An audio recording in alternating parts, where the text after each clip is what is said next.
Hello guys, by the way guys, ang topic na i-discuss ko ngayon ay ayon sa katanungan ni Bibilin. Basahin muna natin yung katanungan niya guys. Sabi niya, Ma'am, tanong lang po, kung sa agent po ba may babayaran ba pati bahay? Lahat po. Para sa akin, wala ka dapat bayaran. Ang bayaran mo lang dapat kung merong nagastos sa agency sa'yo. At saka dapat merong resibo na ipapakita sa agency na yan nga yung nagastos nila sa inyo. Ngayon, alam ko merong mga agency na kumukuha ng applicant galing province, tapos dinadala nila sa Manila, tapos tinatambay nila doon sa kung sino yung may bahay doon or sa agency man yan, tapos sinisingil nila yung mga applicant na yon. Pero nakadepende yon sa kasunduan nyo. Okay, like for example, meron kang pinirmahan na kasunduan or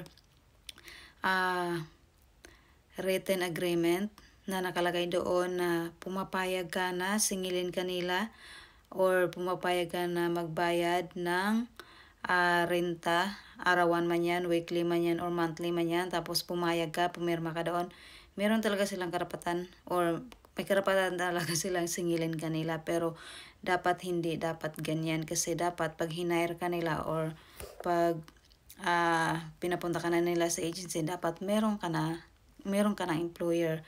Okay, sagutin kita ayon sa agency na nire-recommend ko. Yung agency na nire-recommend ko, libre po yung bahay. Bale, yung babayaran nyo lang ay yung sarili nyo pagkain, pamasahe nyo pag nag-process kayo ng papeles nyo sa Pinas, yun. Pero dito sa tinatanong mo sa akin, halata na yung agency mo